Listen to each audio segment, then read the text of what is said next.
제목을 따라해 주실까요? 변화는 감사로부터 시작합니다.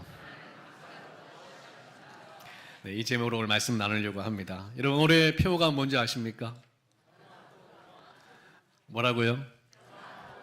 네, 변화 또 변화입니다. 올해 아무튼 변화에 대한 이야기를 굉장히 많이 할 예정입니다. 근데 성도님께 너무나 감사하는 것은 저희 전통교회가 변화되는 것이 너무나 어려운데 저희 성도님들이 변화해 보려고 애쓰고 노력해 주신다고 하시는 것입니다. 너무나 그 얘기를 듣는 순간 목회자로서 너무나 이게 감사한 거예요.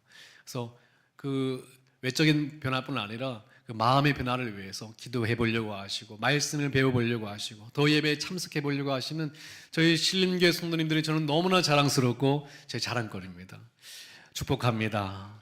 하나님이 여러분을 너무나 사랑하실 거예요. 어떤 분은 이 변화해 보려고 정말 변화해 보려고 안 되니까 머리 스타일도 바꾸고 파마를 해가지고 나타나신 분도 계시고 어떤 분은 점을 빼고 나타나시기도 하고 아무튼 그 변화에 대한 그 간절한 그 발버둥이 하나님이 얼마나 이것을 기쁘게 여기실지 아무튼 올해 표처럼 변화 또 변화 하나님의 거룩한 은혜 가운데 날마다 변화하는 저희 교회가 되기를 바랍니다. 또 오늘은 또 역사적인 순간인데 오늘은 남선교회가 식사를 준비하는 날입니다. 신림교회 역사상 그날이 처음이에요. 역사에 기록되는 날이에요. 또 어른들은 또 요즘 것들은 그냥 예전에 남자들이 주방에 들어가면 큰일 나는 줄 알았는데 항상 교회는 하나님의 그 역사 가운데 예전에 모든 여성들이 무시당할 때도 교회에서는 존중을 받았고요. 어린 아이들이 존중받지 못할 때도 교회에서는 존중을 받았고 교회는 말씀 안에 이 시대의 파격을 이루었던 것이 교회인데 오늘날 교회들이 말씀의 파격, 말씀의 변화가 사라진 시대가 되었는데 저희 신림교회가 말씀 가운데 왜 여성들만 밥을 합니까? 남자들도 할 수 있지. 또 어르신들은 안 돼, 이것들은 오늘 드디어 남성교회가 처음 식사를 준비하는 역사적인 순간인데 저희 교회에 또 놀라운 변화가 있기를 바랍니다. 오늘 좀 맛이 있을지 없을지 모르겠지만 맛이 없더라도 맛있다고 해주시고 격려해 주시기를 부탁드리겠습니다. 여러분의 인생에 가장 행복했던 순간이 언제입니까? 여러분의 인생에 가장 뜨거웠던 신앙의 순간이 언제입니까?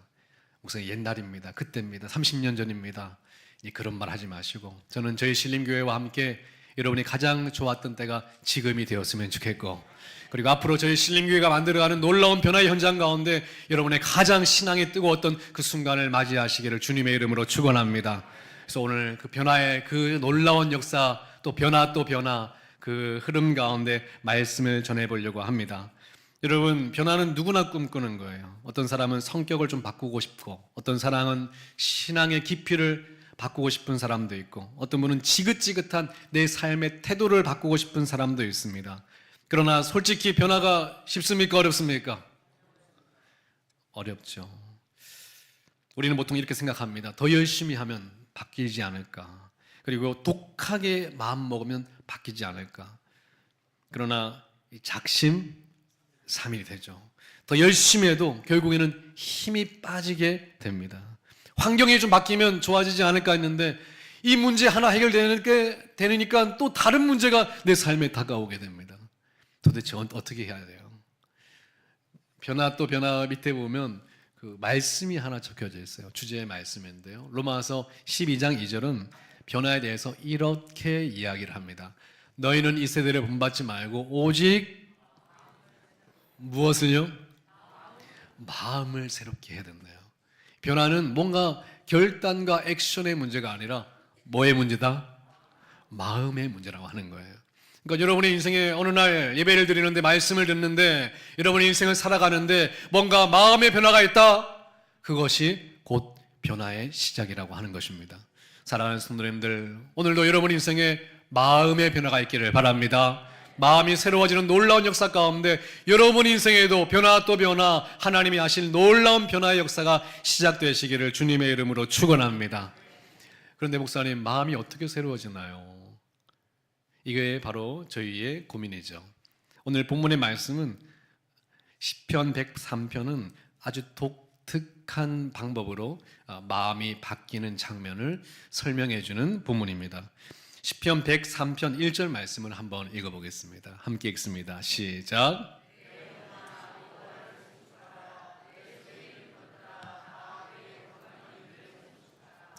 이 말씀을 읽으면서 이상한 점이 있습니다. 다윗이 그냥 하나님을 송축하면 되잖아요. 송축하다는 말은 찬양하라, 감사하라는 표현인데 그냥 하나님 감사합니다, 하나님 찬양합니다 하면 되는데 누구한테 이야기를 한다 지금? 누구 영혼이요? 너의 영혼도 아니고 누구의 영혼이요? 자기를 좀 제3자 입장에서 자신의 영혼에게 이야기하는 장면을 그려지고 있습니다. 왜 그랬을까요? 그냥 감사하고 찬양하면 되는데 왜 자신한테 감사하라고 그러고 찬양하라고 했을까요? 여러분, 지금 다윗의 상황이 저절로 감사가 나오는 상황이었을까요? 너무 좋아서 찬양이 막 흘러 넘치는 순간이었을까요? 아니에요. 지금 다윗의 상황이 뭔가 저절로는 감사가 나오지 않는 상황입니다. 저절로는 찬양할 수가 없는 상황입니다. 그때 다윗은 자신의 영혼을 붙들고 이야기를 합니다. 야, 내 영혼아, 여호와를 송축하라. 오늘 2절 말씀부터 쭉 읽어보면 자신의 영혼에게 계속 이야기합니다. 내 속에 있는 것들아 다 그의 거룩한 이름을 송축하라. 내 영혼아 여호와를 송축하며 그의 모든 은택을 잊지 말지어다. 계속 쭉 이야기를 하게 되죠. 여러분, 오늘 이 질문을 가지고 조금 더 본문을 좀 보려고 합니다. 오늘 본문에 여호와를 송축하다, 감사하라라는 이 단어는 히브리어 토다라고 하는 단어예요. 용서하고 들으십시오. 이것은 사역 능동태입니다. 또 주일 아침부터 복잡합니다. 영어에 보면 let me go, 내가 간다라고 하지 않고 나를 가게 하라, let me go 이런 표현이 있어요. 사역 동사라고 하는데 이 본문의 말씀이 무엇이냐면 감사하라 이 말이 뭐냐면 너의 영혼에게 감사가 일어나도록 가라 이런 표현입니다. 성경은 정확하게 우리 심령을 꼬집는데 우리 스스로는 감사가 일어나지 않는 존재라고 성경을 말하고 있는 겁니다. 성경은 우리는 인간이라는 존재는 자꾸 나에게 아무리 100가지 좋은 것이 있어도 한 가지 가지지 못한 것을 생각하는 것이 인간입니다. 방어 본능이 있거든요. 나를 지키려고 하는 본능. 그래서 나에게 없고 부족한 것을 계속 보는 관점이 우리 인간에게는 있어요. 스스로는 아무리 자연스럽게는 감사가 터져 나오지 않고 하나님을 찬양하는 것이 자연스럽게는 나오지 않는 존재가 바로 우리 인간이더라 하는 것입니다. 그래서 오늘 말씀은 이렇게 이해합니다. 너가 감사가 나오도록 하라는 거예요. 너의 영혼을 통해서. 그러니까 너에게 감사를 말하게 하라. 이것이 바로 감사하라고 하는 원어적인 뜻이라고 하는 것입니다. 오늘 말씀에 이렇게 얘기하는 거예요. 너 왜 자꾸 감사를 잊고 살아? 하고 자기 영혼에게 말해주라는 겁니다. 우리 가슴에 손을 얹어 볼까요? 이렇게 이해합시다. 너 왜 자꾸 감사를 잊고 사냐? 이렇게 다윗이 이야기를 하기를 시작합니다. 2절 말씀을 계속 이어서 얘기하죠. 내 영혼아 여호와를 송축하며 그의 모든 은택을 잊지 말지어다. 너에게도 주신 하나님의 은혜가 있잖아. 야, 너에게 주신 하나님의 은혜가 있는데 왜 자꾸 너는 그걸 잊고 사냐? 3절 말씀에 그가 내 모든 죄악을 사하시며 내 모든 병을 고치시며 너의 죄를 사해 주시고 너를 구원해 주신 것을 잊지 마라. 너의 병 들었을 때, 네가 힘들어할 때 그것을 회복시켜 주시고 고쳐주신 하나님의 은혜가 너에게 있지 않아. 4절 말씀에 내 생명을 파멸해서 속량하시고 네가 절망하고 좌절하고 모든 것을 주저앉으려고 했을 때 너를 다시 일으켜 세우신 그 하나님을 기억해라. 인자와 긍휼로 관을 씌우시고 우리가 잘난 건 하나도 없는데 하나님이 귀하다고 관을 씌우시고 사랑해 주신 그 사랑을 잊지 마라. 5절 말씀에 좋은 것으로 내 소원을 만족케 하사 내 청춘을 독수리같이 새롭게 하시는도다. 우리 수만 가지가 부족했지만 항상 하나님이 나에게 좋은 것을 주시고 너를 지금까지 어려움 가운데도 인도하신 그 하나님의 은혜를 잊지 마라 하고 여러분의 영혼을 깨우라고 하는 것이에요. 사랑하는 성도님들, 오늘 예배 가운데 여러분의 영혼이 깨어 일어나기를 바랍니다. 우리의 영혼은 쉽게 세상의 흐름에 흘러갑니다. 끊임없이 나에게 없는 것을 주목합니다. 끊임없이 내가 힘들어하는 것에 주목합니다. 끊임없이 좌절하는 것에 특기가 있습니다. 끊임없이 절망하는 것에 우리 마음이 쏠려 있습니다. 그러나 하나님이 그 순간일지라도 여러분의 영혼을 깨우라고 하는 것이에요. 지금도 살아계신 하나님의 은혜가 우리에게 있다라고 하는 것입니다. 사랑하는 성도님들, 오늘 예배 가운데 여러분의 잠들어 있는 영혼이 깨어 일어나시기를 주님의 이름으로 축원합니다. 오늘 말씀에는 그 일을 누가 해야 되느냐? 여러분이 여러분의 영혼을 깨우라고 하는 거예요. 무디어져 있는, 끊임없이 좌절하고 절망하는, 균형을 잃어가는, 작은 어려움에도 끊임없이 흔들리는 여러분의 영혼을 지금 이 순간 흔들어서 깨우라고 하는 것입니다. 사랑하는 신림교회 성도님들, 여러분의 영혼이 깨어 일어나기를 바랍니다. 지금도 하나님은 역사하시고 지금도 하나님의 놀라운 은혜가 여러분을 통해서 이루어질 줄 믿습니다. 하나님의 놀라운 계획이 여러분 가운데 있습니다. 쉽게 좌절하지 마시고 쉽게 포기하지 마시고 쉽게 절망하지 마시길 바랍니다. 기억하십시오. 다시 여호와를 송축하고 감사하며 영혼을 깨워 일으키시는 거룩한 은혜가 있기를 주님의 이름으로 축원합니다. 매튜 헨리라고 하는 그 유명한 성경 주석가 우리 목사님이 있죠. 이분이 자신의 인생의 전환점이 됐던 사건을 소개합니다. 어느 날 이분이 강도를 당했대요. 근데 강도가 돈만 뺏어간 게 아니라 두들겨 팼다네요. 그래서 온몸이 피투성해야 되고 만신창해야 되고 재산을 털렸습니다. 그가 집에 와서 크게 마음이 흔들렸는데 그가 한 가지를 하기로 결단하죠. 무릎을 꿇고 하나님께 감사해 보기로 결단했습니다. 무슨 감사를 했을까요? 도대체 강도 만나서 두들겨 맞았는데 무슨 감사가 나왔을까요? 세 가지 감사를 결단했어요. 첫 번째 감사는 하나님, 내가 강도가 아니라 강도 당한 사람이어서 감사합니다. 누구나 3일 굶으면 담을 넘는다는 것처럼 어려운 순간에 강도가 될 수도 있는데 하나님, 제가 강도가 아니라 강도 당한 사람이라서 감사합니다 고백을 했어요. 두 번째 감사는 주님, 제가 돈은 빼앗겼지만 생명을 빼앗기지 않은 것 감사드립니다. 하나님, 모든 것을 다 가졌다 하더라도 생명을 잃으면 무슨 소용입니까? 그러나 제가 생명을 빼앗기지 않은 것 감사합니다 고백을 드렸죠. 마지막으로 이런 감사를 드렸습니다. 하나님, 제가 그 강도를 위해 기도할 수 있게 하신 것 감사드립니다. 마치 예수님께서 십자가에 달려 돌아가실 때 주님, 저들의 죄를 용서하여 주옵소서 기도했던 것처럼 기도하게 해주셔서 감사합니다. 여러분, 이 세 가지 감사가 여러분 마음에 좀 와닿으세요? 네. 쉽지 않은 감사죠. 매튜 헨리도 쉽지가 않았습니다. 근데 이 감사를 드리기로 결단했는데 그의 마음에 조금 변화가 있었답니다. 이 어려운 상황에도 하나님의 뜻, 하나님의 은혜를 찾을 수 있구나 하는 깨달음이 얻어졌어요. 매튜 헨리가 뭘로 유명하냐면 성경 주석으로 유명합니다. 성경 주석에 보면 매튜 헨리라는 이름이 굉장히 많이 나오고 성경의 모든 책을 주석해 놨어요. 그러니까 그가 이 사건을 계기로 끊임없이 모든 상황 가운데 누구의 뜻을요? 하나님의 뜻과 하나님의 은혜를 바라보는 눈이 열렸다고 하는 거예요. 저는 이 이야기를 듣는 순간 좀 생각이 났습니다. 제 목회에서도 제 목회에 큰 변화의 장면이 있었거든요. 저는 어려서부터 아주 고지식하게 자랐습니다. 생긴 걸 보십시오. 고지식하게 생겼잖아요. 굉장히 모태 신앙이고, 제가 외가 쪽으로는 5대째 신앙인 가정이고 친가로는 3대째 신앙 가정인데 어려서부터 신앙교육과 교회에서 자라고 고지식하게 자랐습니다. 옳고 그름, 맞고 틀림, 이런 고지식한 신앙입니다. 그런 제가 목회를 시작하니까 성도 한 명 한 명을 볼 때마다 저 성도님은 다 좋은데 이게 문제구나, 이 교회가 이렇게 문제고, 늘 문제와 사건이 보이기 시작하는 거예요. 근데 처음에는 이것이 성도를 위하는 마음이라 생각했는데 성도님들 볼 때마다 저 성도님은 다 좋은데 이게 문제고, 저 성도님은 이게 문제고, 자꾸 문제가 보이니까 제 마음이 기쁘지가 않고, 성도님 볼 때마다 나의 기도 제목이로구나 주여 이런 마음이 들어서 목회가 막 행복하지가 않는 거예요. 하나님 앞에 어느 날 기도하는데 하나님이 저를 그렇게 책망을 하셨습니다. 마음을 바꿔야 된다고.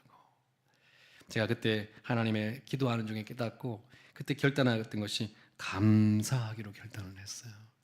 그때부터 제가 의지적으로 감사하기 시작하는 거예요. 성도님이 그때부터 들어오시면 이렇게 추운 날 어떻게 오셨냐고, 늦게 오시면 전 같으면 늦었으면 차라리 안 올 것 같은데 그래 늦게라도 오시고, 졸고 계시면 이렇게 피곤하시면 그냥 주무시면 되는데 어떻게든 졸았다 일어났다 하면서 어떻게든 감사하기를 시작했더니 제 마음에 성도를 사랑하는 마음이 회복이 됐어요.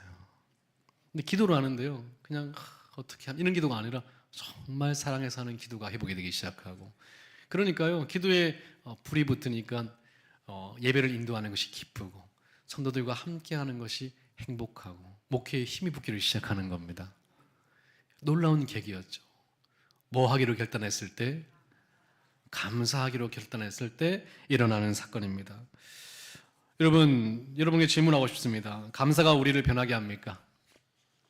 저는 자신 있게 그렇게 이야기를 합니다. 왜냐하면 이것이 성경의 가르침이고 제가 인생을 살아오면서 경험했던 사건이기 때문에 그렇습니다. 감사는 강력한 변화의 도구입니다. 오늘도 혹시 여러분 인생이 조금 바뀌기를 원하시는 분이 계십니까? 감사로부터 시작해 보시기를 주님의 이름으로 축원합니다. 예전에 아이스크림을 사러 갔는데 어떤 아이가 아이스크림을 자꾸 보고만 있는 친구에서 너 아이스크림 하나 먹을래? 이랬더니 먹겠대요. 그래서 야, 잘 받아 먹네 이렇게 했더니 엄마가 아끼면 똥 된대요 막 이래요. 그래서 무슨 말이야? 이랬더니 누가 주면 잘 받아 먹으라고 했다고 이러는 겁니다. 그래서 그 얘기가 기억에 남는데 왜 이런 얘기를 드리냐면 이 감사의 변화, 감사는 변화의 도구인데 이 감사는 그렇게 어려운 것이 아닙니다. 오늘 예배 가운데 여러분 마음에 결단하시기를 바랍니다. 시작해 보세요. 변화가 일어나기를 시작합니다. 다시 눈을 들어 감사해 보세요. 여러분의 놀라운 역사가 일어날 줄 믿습니다. 여러분 이스라엘 총리로 12년을 일했던 골다 메이어라는 유명한 여성 총리가 있죠. 이분이 아주 영향력을 많이 끼쳤던 사람입니다. 근데 이분이 돌아가시고 나서 글이 발견되는데 이상한 글이 발견됐어요. 무슨 글이냐면 이런 글이었습니다. 내 얼굴이 못난 것이 감사합니다. 내가 얼굴이 못났기 때문에 기도했고 못났기 때문에 공부를 열심히 해서 이스라엘 총리가 되고 나라의 쓰임을 받는 사람이 됐다는 거예요. 그래서 나의 부족함이 하나님의 도구가 됐습니다. 이렇게 얘기를 했어요. 그렇게 못났습니까? 그렇게 괜찮은 것 같은데 아마 태어날 때 조금 못났나 보죠. 그래서 엄마 아빠가 너는 널 좋다는 사람 아무하고나 결혼하라고 그랬다는 거예요. 그 정도로.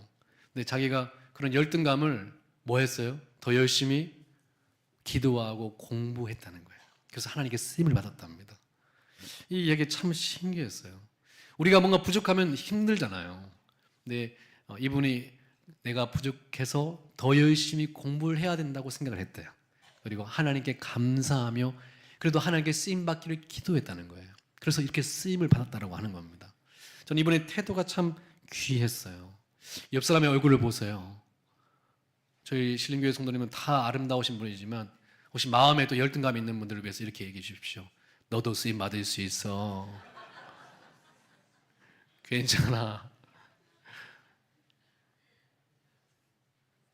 감사로 바뀌는 순간 여러분이 가진 크고 작은, 아니 좋고 나쁜, 때로는 여러분이 정말 여러분이 남들보다는 못났다고 생각하는 무언가가 있을지라도 그것이 하나님이 쓰시는 거룩한 도구가 되기를 시작한다는 거예요. 성경 인물 중에 여러분 아시는 하바국이라는 선지자가 있습니다. 내가 외양간을 입고 소를 입고 열매가 없을지라도 내가 여호와로 인하여 기뻐하리로다. 이렇게 결단했어요. 그렇게 결단했을 때 소가 생겼을까요? 외양간이 생겼을까요? 열매가 생겼을까요? 불행하게도 아니에요. 그런데 뭐가 생긴 줄 아세요? 이 하바국 선지자에게 이 어려운 상황을 넘어가고 이겨나갈 수 있는 영적인 힘이 생겼습니다. 살아가는 성도님들, 이 세상은 참으로 많이 변화되고 두렵게 합니다. 그런데 여러분, 힘이 있는 사람은 두려워할 필요가 없어요. 감당할 수 있으니까. 그런데 아무리 변화가 이 세상에 평안하다 하더라도 힘이 없으면 작은 것에도 두려워해야 됩니다. 오늘 저희 신림교회 성도님들이 이 세상의 모든 변화의 가운데도 당당할 수 있는 영적인 힘이 있기를 주님의 이름으로 축원합니다. 두려워하지 마세요. 감당할 수 있습니다. 하나님이 여러분에게 힘을 주실 것이기 때문에 그렇습니다.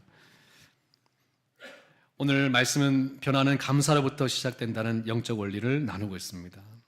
근데 어떤 분에게 이런 얘기를 할지 모르겠어요. 목사님, 제 삶은 아무리 돌아보고 돌아봐도 감사할 거리가 하나도 없습니다. 아무리 애쓰고 보려고 해도 감사거리가 하나도 없습니다. 이런 분이 계실지 몰라요. 근데 저는 축복하고 싶습니다. 여러분의 그런 탄식조차도 감사의 첫걸음으로 주님께서 사용하실 겁니다. 지난주 사도 요한이 핍박과 어려움 중에 하나님이 하늘 문을 열어주신다고 했죠. 천국을 보여주시는 거예요. 소망이 없는 이 땅 가운데 천국을 보여주시는데, 천국에 갔더니 요한계시록에 보면 막 각종 보석이 막 깔려 있대요. 바닥이 금이고, 문은 진주고. 보석 좋아하시는 분은 빨리 천국 가시면 됩니다. 거기 가면 사파이어로 구슬치기 하고 금으로 콘크리트 쌓고 막 그렇게 하니까. 근데 주로 보석은 어디 있어야 되죠? 여러분의 금하고 다 어디 있어요? 마룻바닥에 깔아 놓으셨죠? 주로 어디에 두셨습니까? 네, 집에 깊숙이 숨겨 놓습니다. 근데 천국 가면 그게 어디에 있다? 막 깔려 있대요. 왜냐하면 천국에는 그 보석이 아니기 때문에 그래요. 천국에는 깊숙이 있는 분 한 분이 계신데, 그분이 누구냐면 천국의 진짜 보석이신 예수 그리스도십니다. 사도 요한이 그걸 보는 거예요. 그래서 이렇게 고백합니다. 구원하심이 보좌에 앉으신 우리 하나님과 어린 양께 있도다. 그 진짜 보물을 사도 요한이 보고 그 어려운 중에 글을 쓰기 시작해요. 진짜 보물이 누군지, 예수 그리스도시다. 너희 인생에 보물이 없고 지금 핍박이 있고 어려움 당한 너희들이 고난을 안다. 그러나 너희는 이미 이 세상이 가늠할 수 없는 진짜 보물 예수 그리스도를 너희는 가진 사람들이다. 이 소망의 말씀을 요한계시록에 쓰기를 시작해요.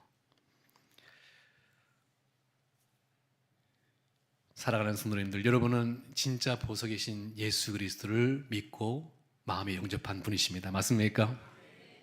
그래서 저희는 감사할 수 있어요. 진짜 보물이 있는 사람이기 때문에 그렇습니다. 어제는 그 장로고시 과정 강의를 하러 갔습니다. 신구약 개론과 시가서 강의를 하러 갔는데요. 한 장로님이 간증을 하시는 거예요. 간증을 하시면서 세상에 근심, 여러 가지 어려움이 많아서 너무 힘들었는데 어느 날 심정지가 한번 왔대요. 심정지가 와서, 근데 그 죽음의 순간에 그 환상을 봤는데 자신이 예수님 앞에 딱 섰다는 거예요. 그래서 손을 폈는데 빈손이더라는 겁니다. 그 순간 뭘 깨달았냐면, 주님 앞에 서는 순간에 이 세상의 모든 것이 소용이 없구나. 그 경험을 하고 왔는데 수많은 걱정과 근심과 어려움이 많았는데 이것이 아무것도 아닌 것처럼 느껴졌대요. 그리고 그 주님 앞에 서야 되는 그것이 너무나 기뻤대요. 감사가 넘쳤대요. 그래서 강의해야 되는데 막 자꾸 눈물을 흘리면서 이야기하시니까, 아, 그렇습니까? 이렇게 했는데 그 말이 맞아요. 여러분, 오늘 제가 여러분에게 감사라고 하는 것은 그냥 흉내를 내는 감사가 아니에요. 진짜를 가진 사람의 감사를 하라고 하는 것입니다. 자주 제가 얘기를 드리는데 김창학 교수가 있습니다. 그래서 행복에 대한 강의를 많이 하는 분이에요. 근데 어느 날 강의를 멈췄습니다. 그만뒀어요. 왜 그만뒀냐면, 어느 날 어떤 엄마가 자기 아들한테, 아들아, 너무 강의가 좋으니까 한번 들어보라고 해서 들어보라고 했는데, 그 사춘기 아이가 강의를 듣더니, 엄마, 나 저 아저씨가 하는 얘기는 하나도 모르겠는데 아무튼 내가 느끼기에는 저 아저씨도 행복하지 않은 것 같아.